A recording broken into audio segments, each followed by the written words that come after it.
else is hearing you. I guess that means they're not hearing me either. No, they can hear us now. Oh, excellent. Okay, great. Wonderful. So, how you doing? I'm doing good. Today was, it was a nice day, and yeah, today was a nice day. How are you? I'm pretty good. It was a productive day for me. My wife was down in Nashville for the weekend, so I managed to get basically a whole bunch of housework done. So, Wait, where was your wife? Nashville, Tennessee. What is that? It's about 2 hours south of me. It's one of the largest cities in the state of Tennessee. So it's a good place. It's kind of fun. Oh, okay. I wasn't sure what, when getting this conversation started. I had actually, was talking with a couple guys, and I was asking him about sort of non-religious reasons for marriage to be between one man and one woman. And in the midst of that conversation, your name got brought up, and one of them made reference to the video that you made entitled "What's So Queer About Gay Marriage?" Right? I think that's... Yeah, that's the title. Yeah. And so I went and I watched a portion of it, and I was like, okay, this is going to be the guy to talk to about this. Oh, that's very flattering. Thank you. Yes, and I was thinking to myself, I wonder though if he's going to, want to engage, because, I'm sure you've deal with a lot of crap on YouTube as I have over the years, so I'm never quite sure how people respond to requests. So, thank you. Right. Yeah, so I definitely am excited about this opportunity, and I'm thrilled that you accepted my invitation. Yeah, no, it's been a while since I've been on Blog TV, and I've seen your videos before, and I've seen the people talking before, but I don't think we've ever actually had a real conversation before ourselves. So it's a nice chance to exchange ideas. So. Yeah, definitely. So do you want me to call you Sisyphus? Is that okay, or do you? Yeah, Sisyphus or Garrett, whichever you prefer. Okay. For a while I just went by Sisyphus, but I've recently sort of dropped that facade. I figure, it's basically not a secret anymore what my real name is. So. Yeah, I've noticed over the years that a lot of people have done that more and more. So but Sisyphus. So one of the things that before we get started, because I think there was a little bit of confusion with regard. Well, what was interesting to me was when I put up the video.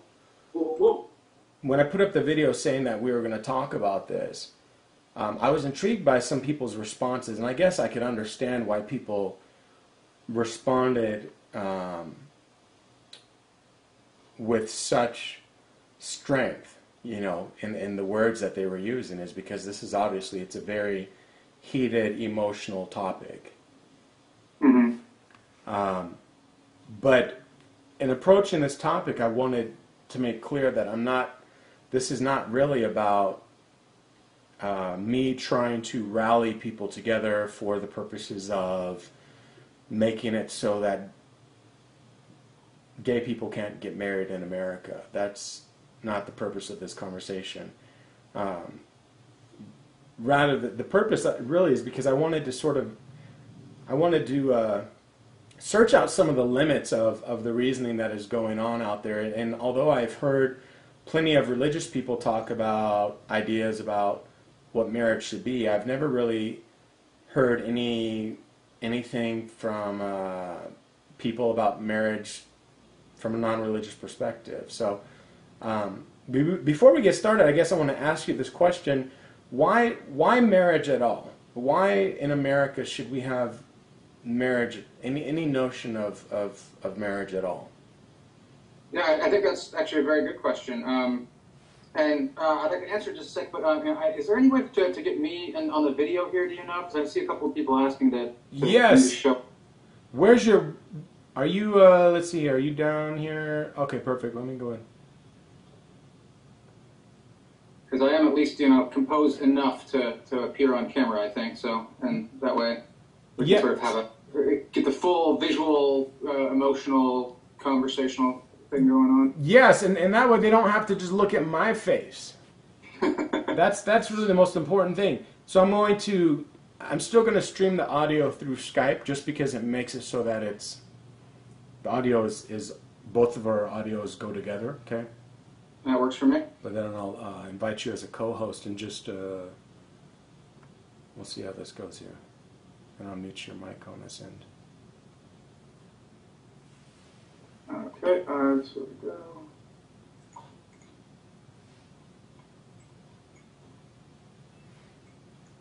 Hello, Mitch. Hello. Mitch, how's it going? He waves back. Okay.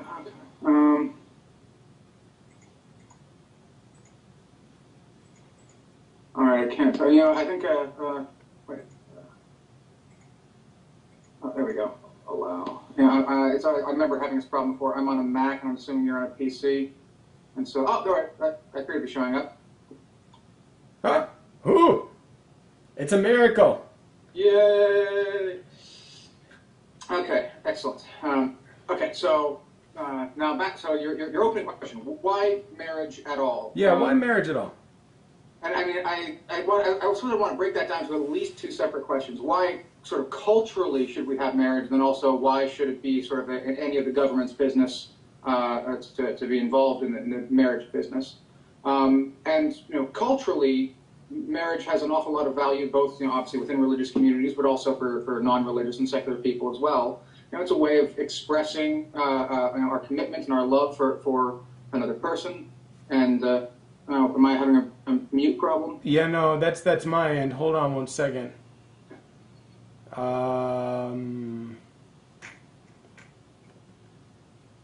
Okay, so can you mute your blog TV?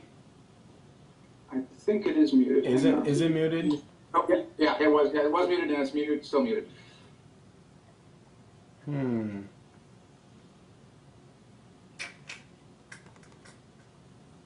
It's good now. Okay. Good now? All good? Okay, good. Okay, excellent.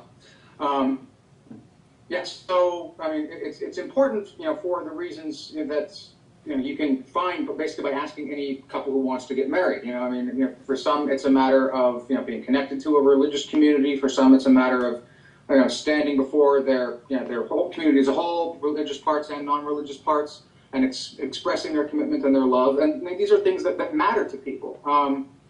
It's, as I'm sure will come up later on, marriage is something that takes many different, still getting go? Yeah, hold on one second. I think, I'm mute the co-host, is what someone's saying. Yeah, and the thing is, you are muted. You are muted on my, if people mute you, then that works. Oh, yeah. I said, yeah, so yes, everyone watching should mute me, I guess is how it works. Yeah, I don't understand why Blog TV is streaming your audio through when I've already muted it. But the problem is, of course, I don't want people coming into the room not knowing. Right. Is there, maybe we can put it like in the title or something like that, or let me see, mute.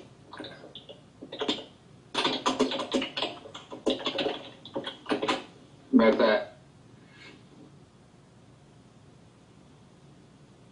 Yeah, I don't know. So, as people who are listening, am I still echoing? Has muting me worked out for you? Okay. Yeah, okay, excellent. Sounds good. Okay, so, yeah, it's important culturally for a wide variety of reasons. A more difficult question, of course, is whether or not government should have any involvement in the institution of marriage whatsoever. There's a lot of arguments to be made that government should simply just divest itself entirely from the institution. It should, possibly do something like a recognition of civil unions, but leave marriage to the private institutions, be they religious or otherwise. Anything governmental should be done under the auspices of some other sort of institution. Or alternatively, just have no recognition at all. Have the government not distinguish between single people, married people, polygamous people. You know, they can organize themselves however they want, but the government just treats all people as people. And what do you think? What do you think about that? I think it's interesting from a philosophical point of view. I don't think it's a terribly practical way of going about it. I mean, there is so much institutional inertia. There's so many laws that are written regarding the recognition of marital status. You know, it wouldn't be as simple as just sort of like, you know, dropping something and then letting everything fall through. You'd have to figure out what to do in the absence of these regulations and these pieces of legislation. It would be a nightmare. It would be hectic. And that would be even if you assume you had the political will behind it to actually get the government to stop doing that, which, of course, you don't. So, while I find it sort of interesting from a philosophical point of view, and, you know, I do think that some strong arguments can be made for it. I'm not sure necessarily completely convincing, but it's something that, to my mind, is more of a purely academic approach rather than a real sort of legitimate political, practical issue. Okay. But on philosophical ground, you wouldn't have too much of a problem with the government taking that sort of stance where it just simply recognized people as people and allowed for private institutions to basically go about creating these sort of titles for these social contracts that individuals engage in.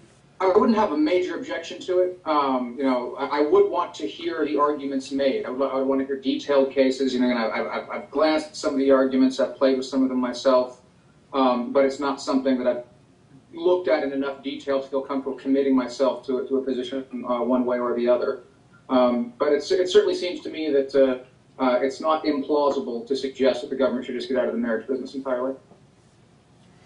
Yeah, because, you know, that's, you know, Garrett, that's probably one of the things that, when this topic came up, you know, years ago, just definitely questioning and realizing that, what seems to me at least, that a lot of the reason why there is so much of a struggle and a battle over this is because people have been brought up in environments, in a culture and society where that word marriage has very close religious connotations. And so at some point, of course, the religious terminology and the secular crossed over. And as time has progressed, however, of course, the secular is doing away with some of the religious connotations with the word. And that is, of course, it's making a lot of people who have been raised up in our generation and previous generations very uncomfortable because this is all they've known.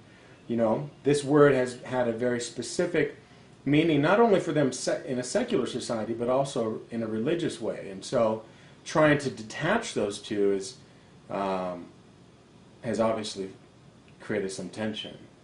Well, I think I would challenge the suggestion that marriage was sort of originally in sort of pure form or something like that a religious institution. I mean, certainly within certain communities it has been a predominantly religious notion. But I'm not an anthropologist, but my understanding is that marriage writ large around the world has had both religious and non-religious manifestations so as far back as history has stretched.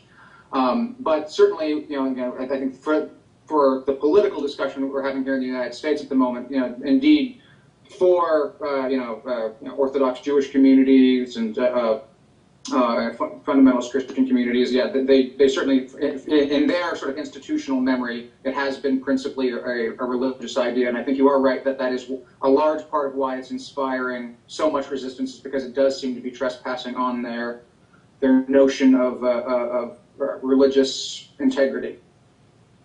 Right, and that's, so when I've looked at it from that perspective, I was, because I've read some blogs from Christians who are very much, they are very neutral, as I would say that I am in this debate, and that is to say I don't endorse the use of politics and the passing of legislation as a means of imposing a religious worldview perspective upon masses of people. I don't think that's a very good situation for anyone to be in. And I certainly don't want to live in a country where the possibility of that happening is,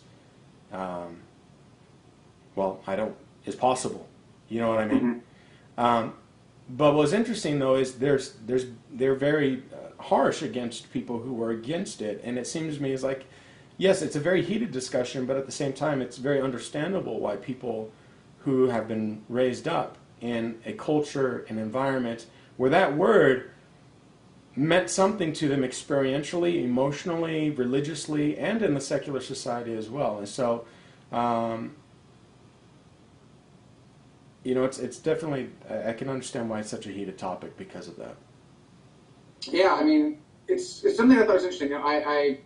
I posted just last night a video promoting this this blog preview session, and so I've gotten a little bit of feedback on it, and several people responded back to me, challenging the idea that that we could have sort of a civil conversation about this. And they clearly were passionate about the issue, and they I'm not sure necessarily they wanted me, but or expected me, but from their mind, and again, this is an attitude I hear a lot about a lot of topics, not just this one, that it should be one that's treated as a matter of hostility. It should be the righteous causes of justice fighting against the horrible evil oppressors. And again, that narrative plays out on both sides of this debate as it plays out on both sides of many debates. And it's interesting because I certainly feel the attraction of that, the idea of that sort of righteous indignation of getting up and saying, I know what's right and what you're doing is wrong. But I think that also ultimately ends up pulling against the idea of trying to sort of treat things with an open mind. I of course am not expecting to change my mind going into the topic, but I do want to make a conscientious effort to say that I don't understand everything. There's lots of things on this topic, as with every topic, that I don't know, and I want to be open to the possibility that there's something I haven't considered, and that I will see something and learn something new, today through this conversation or through other conversations in the future. And I think that the challenge that people get is that somehow that takes away from the seriousness of the cause. Like for my part, I'm trying to argue in favor of gay marriage, that if I try to have a civil conversation with someone who doesn't oppose it, then somehow, I'm not really a warrior. I'm not really, fighting on behalf of this. I should treat it with righteous indignation all the time. And I just don't get that approach. I can see that dynamic working on both sides, but I don't want to be a warrior. My thinking here is I want to understand, I want to know, I want to appreciate, and I'm going to let other people make up their own minds as best they can. But for my part, what I want is the best perspective that I can get. Exactly. No, exactly. And Grim apparently finds that hilarious. You're right. And being a warrior, and I think that's what makes us. Like, for example, I would love to see the brightest minds engage in a semi-continual debate regarding this topic in a way that is civilized and courteous. But to be quite honest, I haven't seen that. What I've seen is the politicizing of the topic.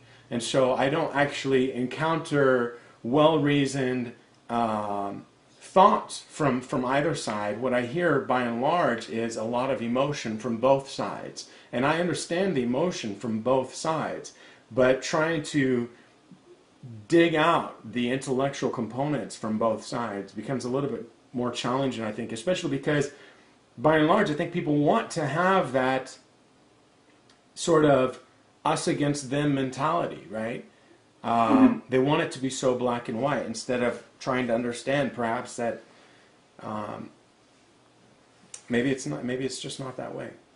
Yeah, it speaks to a tribal impulse in human nature.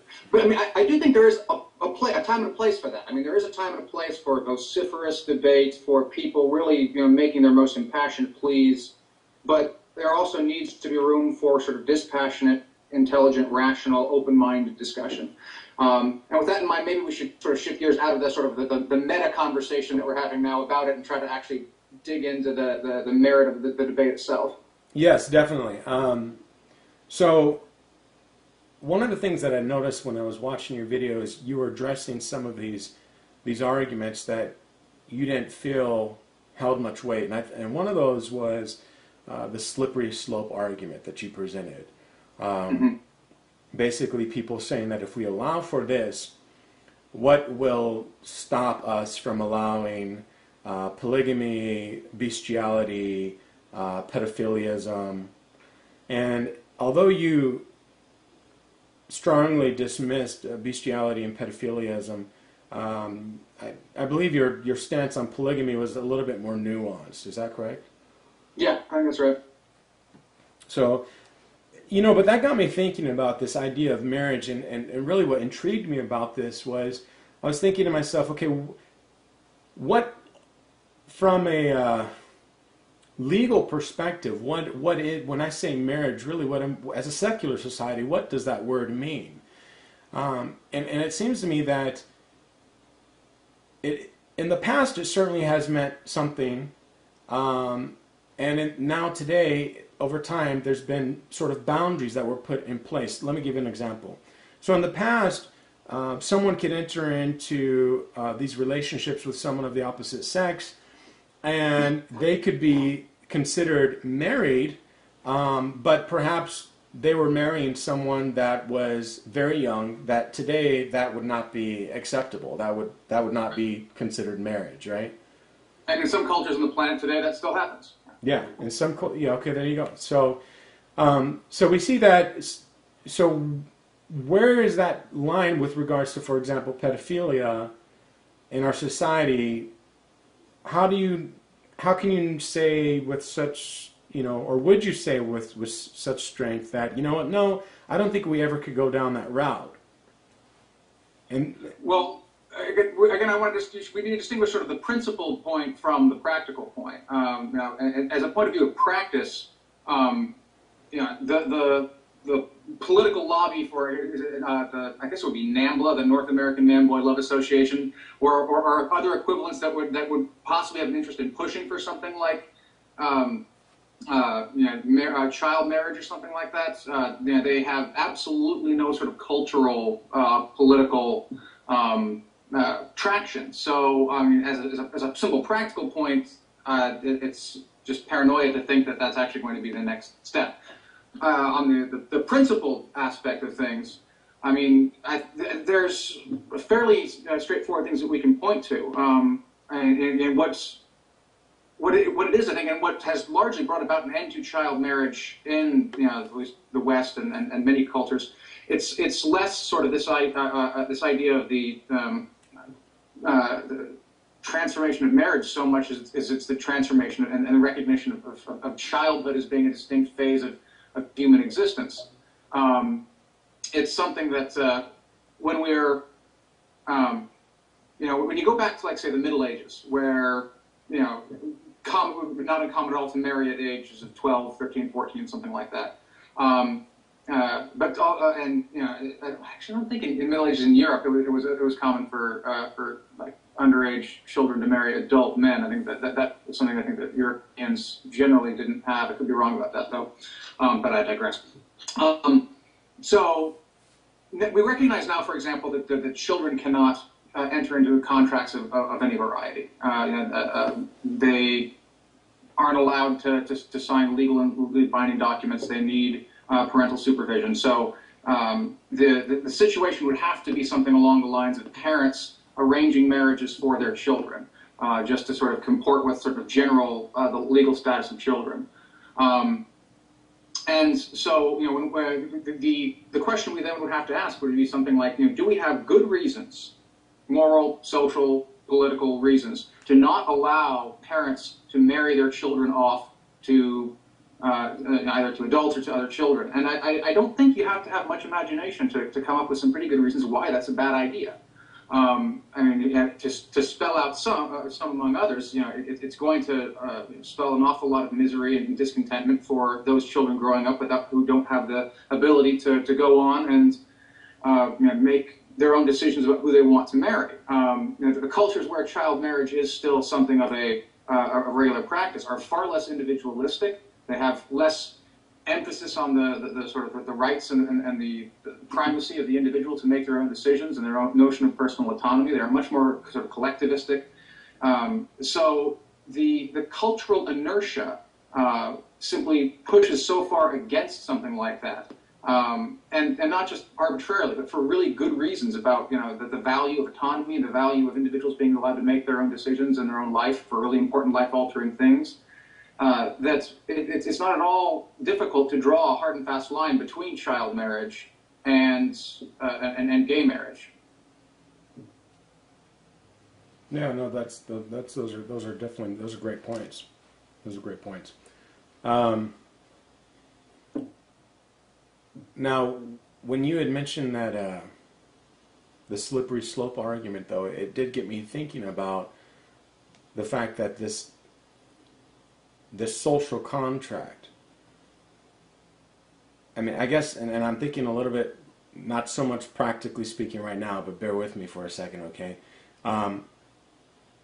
Why was this contract between two people of the opposite sex? Why is it given such a name, like it's that label, marriage, as opposed to, like, are there any other sorts of contracts that we enter into with other people that are given a similar label that have so much meaning and association with acceptance in our society? Well, we can probably distinguish like a legal contract from sort of the broader notion of a social contract. I mean, socially, there's a whole bunch of different things, I think, which we enter into, which have similar significance. I mean, just friendship, for example. We consider friendship to have important moral purpose. It enriches the lives of people in many ways. That's not a legal arrangement, but it is one that's social, and that's an agreement that carries an awful lot of weight. But also things like brotherhood, both literal brotherhood, but also sort of civic brotherhood, like the various social groups. I can't remember, like the Elks Club and stuff like that. Those sorts of things are carry an awful lot of weight in these certain cultures. Legally speaking, I think the only sort of binding agreements that come near the seriousness of marriage is probably more business relationships, employer-employee relationships, stakeholder-shareholder relationships. Obviously, those are less sort of emotionally laden, but they do have an awful lot of moral purpose and a lot of moral significance, and they are important for the health of society as a whole. So while marriage in many ways is a sort of a unique institution, it's not sort of so completely unique that we don't have other kinds of things that it is at least roughly analogous to. Yeah, because when I was thinking about this, I was asking myself, and I'm glad you made that distinction between the social and the legal contract. But I was like, what sort of legal contracts do we have that are similar? And how is it that this particular legal contract has been given so much weight? Not just, and this is what's interesting about this debate that's going on right now in our culture, is this isn't just a matter of the contract and the terms and conditions of the contract. It's very much emotional aspects of it. It's notions of acceptance tied to that word marriage, right? Mm-hmm. So it's not just, for example, civil unions is not sufficient enough.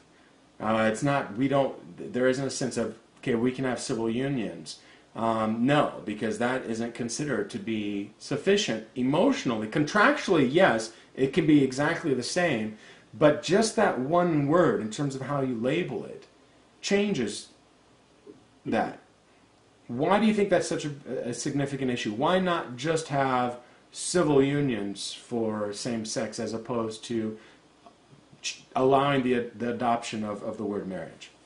Yeah, and this is something of a debate. In part a strategic political debate. If you see these opinion polls. A lot more people are open to the prospect of allowing a marriage in everything but name only than they are to the idea of sort of marriage including the name.